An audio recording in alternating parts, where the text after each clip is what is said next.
Da mesma forma que você já tem acesso, também não sou de bobeira não, tá ligado? Então sabe que esse é hoje de polícia não. Então papo reto mesmo. O bagulho vai ficar sério mesmo. Pode olhar pra minha cara, não vai minha cara mesmo.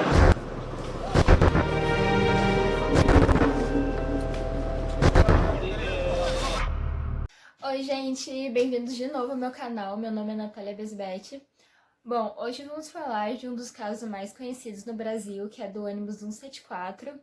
Provavelmente você já ouviu falar desse caso, então se vocês gostarem, se inscrevam, curtem e vamos pro vídeo. Antes de tudo, vou falar sobre o sequestrador, que se chamava Sandro Barbosa de Nascimento, e sobre a vítima, Geisa Firmo Gonçalves, que são as principais pessoas desse caso. Vou falar um pouco de cada um deles para vocês terem contexto e entenderem melhor toda essa história. Sandro nasceu no dia 7 de julho de 1978, na cidade de São Gonçalo, mas antes mesmo de nascer, a vida dele já era complicada. O pai biológico abandonou a família antes do Sandro nascer. E segundo o relato de pessoas que tiveram convívio com Sandro na infância, ele sempre foi um bom menino, ele era quieto e não se metia em problemas. Porém, quando Sandro tinha 8 anos de idade, ele presenciou a mãe dele ser assassinada a facadas na frente dele, então a partir dali alguma coisa mudou. É um acontecimento traumático para qualquer pessoa, então acredito que ali foi onde as coisas começaram a mudar, com certeza na vida dele. Então agora ele era uma criança sem a mãe e sem o pai, e por conta disso acabou indo morar nas ruas, e como acontece com muitas crianças que acabam indo morar na rua, ele acabou se envolvendo com drogas. Geisa Firmo Gonçalves nasceu na cidade de Iguatu, que fica no centro-sul do Ceará, e quando ela tinha 6 meses de idade, os seus pais se separaram. Com isso, a Geisa foi com a mãe e com a tia para a cidade de Fortaleza. A Geisa era casada com Alexandre Magno e ele ia se mudar para o Rio de Janeiro atrás de trabalho. Pouco tempo antes disso, a mãe de Geisa tinha morrido de câncer, então ela decidiu ir com o marido porque ela achou que quem sabe lá no Rio ela poderia conseguir um trabalho melhor, ou que talvez lá na cidade maravilhosa a vida dela fosse melhorar um pouco. Ela e o marido estavam prontos para formar uma família, então ela engravidou, e na época do caso ela estava com 2 meses de gravidez. E agora vamos falar sobre o caso em si. Tudo começou no dia 12 de junho de 2000. A Geisa saiu da favela da Rocinha, onde ela morava, acompanhada da amiga que se chamava Damiana Nascimento de Souza. As duas estavam indo até o Jardim Botânico para descontar um cheque de R$ 130. Então as duas estavam no ponto de ônibus esperando pelo ônibus e passou de número 170, só que ele estava muito cheio e logo atrás veio o 174, o qual elas decidiram pegar, e que foi o que aconteceu todo esse caso e todo o horror que vocês vão saber agora. Então, por volta das 2h20 da tarde, quando estavam em frente ao Hospital da Lagoa, na rua Jardim Botânico, Sandro, que estava parado em um ponto, fez sinal para o ônibus 174 e entrou no veículo. Ele estava usando bermuda, camiseta e chinelo. Ele estava armado com um revólver calibre 38 e completamente descontrolado. E foi ali que ele deu início ao sequestro. As pessoas que estavam no ônibus esse dia disseram que ele parecia completamente fora de si e que ele parecia drogado porque estava completamente descontrolado. Logo no começo do sequestro, Sandro começou a assustar as pessoas, só que no início ele não deu nenhuma ordem para que o motorista parasse o ônibus. Então ele fazia tudo isso enquanto o ônibus ainda estava em movimento. Cerca de 20 minutos depois que ele entrou no ônibus e começou o sequestro, uma das vítimas que estavam dentro conseguiu avisar a polícia. Então o ônibus foi cercado pela polícia militar e foi parado naquele momento em que a polícia interviu para tentar parar o sequestro. Então, a partir daí, não só a cidade do Rio de Janeiro, mas o Brasil inteiro começou a acompanhar o caso. A imprensa começou a cobrir o caso logo de início, e o BOPE foi chamado. Quando o ônibus foi parado em frente ao clube militar, alguns passageiros, o cobrador e o motorista conseguiram sair no meio daquela confusão, mas o Sandro conseguiu ficar com cerca de 10 reféns dentro do ônibus. Entre eles estavam a Geisa e a amiga Damiana. Então, no início, a polícia começou a fazer negociações com o Sandro, porém o caso foi passado para o BOPE, tropa de elite da polícia carioca, e aí eles começaram a tentar negociar com o Sandro, e como a polícia não sabia qual era o nome dele, começaram a chamar ele de Sérgio. Depois de mais ou menos 1 hora desde o início do sequestro, Sandro resolveu atirar no para-brisa do ônibus, o que causou muito pânico em todo mundo que estava ali dentro, e a polícia também ficou assustada porque eles simplesmente não conseguiram negociar com Sandro. E a polícia ficou completamente intimidada com medo que ele fosse atirar em um dos reféns. E aí, no meio disso tudo, ele fazia com que as pessoas ficassem gritando e chorando para que tudo fosse muito mais dramático e a polícia ficasse cada vez mais intimidada e com medo realmente que ele fosse matar qualquer um dos reféns. Inclusive, em vários momentos, o Sandro usava as câmeras que estavam filmando todo acontecimento para fazer ameaças performáticas como se fosse um show. Ele colocava a cabeça para fora do ônibus enquanto ele apontava a arma para a cabeça dos reféns. E com isso, ele conseguiu o que ele tanto queria. Estava passando em todas as grandes emissoras do país. Transmitiram o sequestro ao vivo, e toda aquela atenção para ele fazia com que ele se sentisse super poderoso. E aí, por volta das 4 horas da tarde, um homem chamado Carlos Leite Farias, de 35 anos, conseguiu pular a janela do ônibus e sair. Logo que ele saiu, ele foi preso, considerado suspeito de ser cúmplice do sequestrador, mas logo depois foi inocentado. E o fato dele ter sido preso logo que ele saiu do ônibus gerou muitas polêmicas.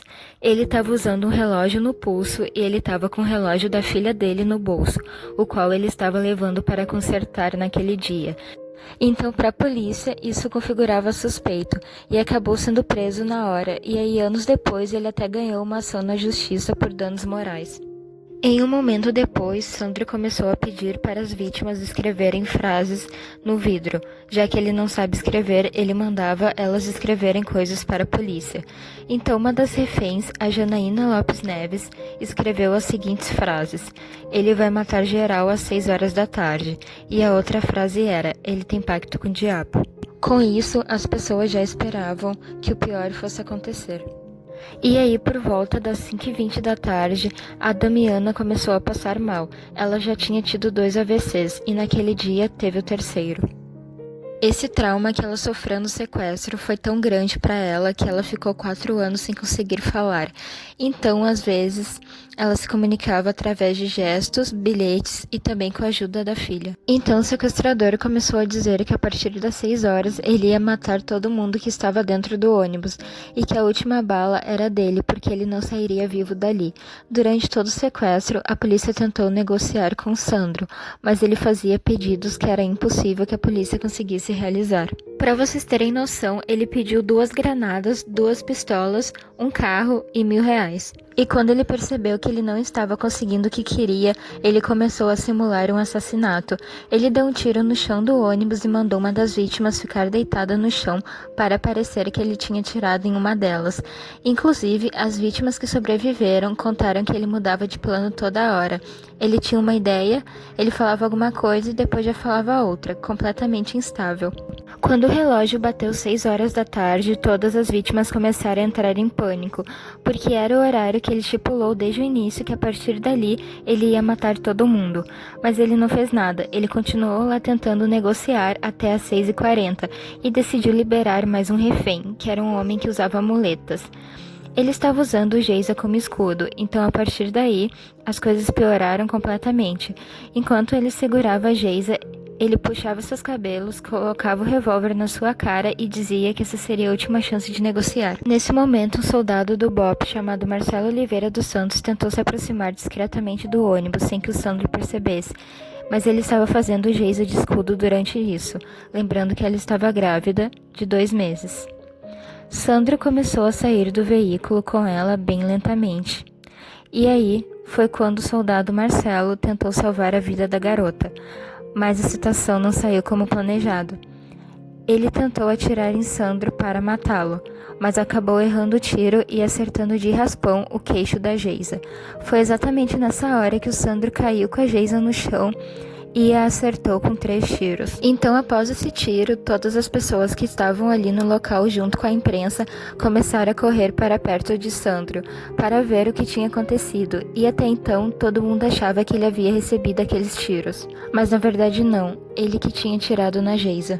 E depois de perceberem que ele tinha tirado na Geisa, imediatamente ele foi levado para o carro de polícia e lá ele morreu estrangulado. Segundo as autoridades, ele estava muito agressivo e a única solução foi dar um golpe para ele desmaiar, mas ele acabou morrendo. O sequestro do ônibus 174 poderia ter saído sem vítimas, mas infelizmente a Geisa não escapou. Ela foi enterrada em Fortaleza em novembro de 2001. A linha 174 mudou para 158. A família de Geisa conseguiu ganhar uma ação na justiça para conseguir receber uma indenização, cerca de uma semana depois do seu falecimento. Os familiares de Geisa reivindicaram a indenização do governo do Rio, afirmando que a morte da professora era consequência da falha da Polícia Militar Carioca. E na minha pesquisa, até onde eu sei, até 2015, o governo ainda não tinha pago nada à família. O acordo era uma indenização no valor de R$50 mil, mais uma pensão mensal vitalícia. Mas segundo o advogado da família, o governo apresentava lentidão na efetividade do processo. E depois que o sequestro terminou, muitas pessoas criticaram a forma como o BOPE reagiu a todo o sequestro, pois não souberam contornar a situação para que nenhuma pessoa se machucasse naquele dia. Então, eles foram muito criticados. Segundo a polícia, o soldado Marcelo agiu por conta própria, mas não era algo indevido, uma vez que os soldados do BOPE têm autoridade para isso.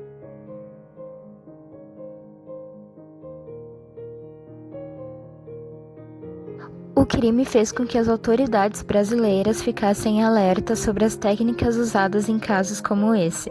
Já os policiais que asfixiaram Sandro foram absolvidos. Recentemente teve um caso bem parecido com o do ônibus 174 que aconteceu esse ano, que foi o caso do sequestro na ponte Rio-Niterói. Nesse caso, depois de 3 horas de sequestro, um atirador de elite conseguiu atirar no sequestrador e acabar com tudo sem que nenhuma das vítimas se machucasse. E esse acontecimento fez com que muitas pessoas lembrassem do sequestro do ônibus 174 e se perguntarem, será que se aquele dia tivesse um atirador profissional, a Geisa teria saído viva? O que no dia não tinha, então as pessoas acreditam que pelo menos alguma coisa se aprendeu naquele dia e que agora a polícia e o BOPE estão mais preparados para lidar com um sequestro desse nível.